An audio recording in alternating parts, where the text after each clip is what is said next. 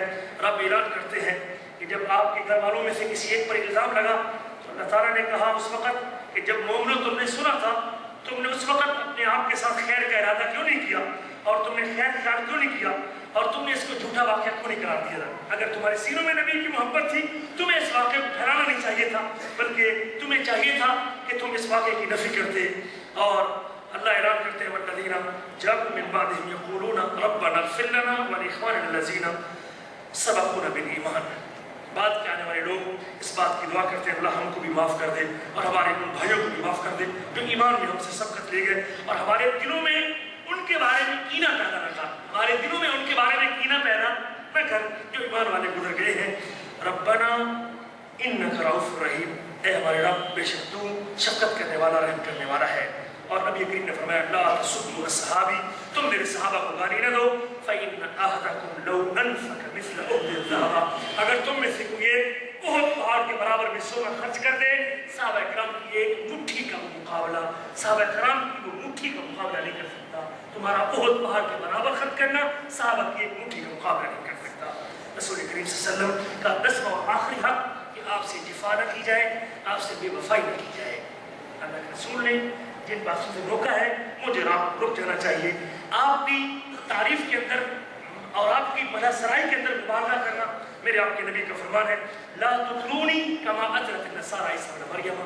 مجھے اس طرح نہ بڑھانا چڑھانا جس طرح عیسائیوں نے عیسی ابن مریم کو بڑھا چڑھا کے اللہ کا بیٹا بنا. انما انا عبد, میں تو اللہ کا بندہ ہوں. فقولوا عبد اللہ ورسولہ. تم یہی کہتے رہو کہ وہ اللہ کے بندے ہیں اور اللہ کے رسول ہیں. اللہ کے نبی کے نام کی قسم نہ کھانا. رسول کریم فرماتے ہیں من کان منکم حالفا فلا یحلف الا باللہ. جو تم میں سے قسم اٹھانا چاہتا ہے وہ اللہ کے علاوہ کسی اور کی قسم نہ اٹھائے. رسول کریم کا فرمان ہے. اللہ کے نبی نے روکا ہے کہ میری قبر کو میلہ گا نہ بنانا, اور آج میں بناتا ہوں تو رسول کریم سے بے وفائی کرتا ہوں کہ نہیں کرتا. اللہ کے نبی کی حکم عدولی کروں گا اور آپ سے بے وفائی کروں گا. آپ نے روکا ہے لا تجعل قبری وثنا یعبد بعد. میری قبر کو ایسا بت نہ بنانا جس کی بعد میں پوجا کی جائے. لعن اللہ قوما, اللہ اس قوم پر لعنت کرتا ہے اتخذوا قبور انبیائهم مساجدا, جنہوں نے اپنے نبیوں کی قبروں کو سجدہ بنا لیا. اور یہ جو لوگ 12 ربیع الاول کے روز جو کچھ کر رہے ہیں یہ بھی میرے آپ کے نبی کے حکم کے خلاف ہے اور آپ سے جفا کی ایک صورت ہے. میرے آپ کے نبی کہتے ہیں من عمل عملا لیس علیہ امرنا فهو رد. جس نے ایسا عمل کیا جس پر ہماری مہر نہیں, جو ہم نے بتایا نہیں, جو ہم نے سکھایا نہیں, جس کی ہم نے تعلیم نہیں دی, وہ مردود ہے, وہ اللہ کے قابل قبول نہیں.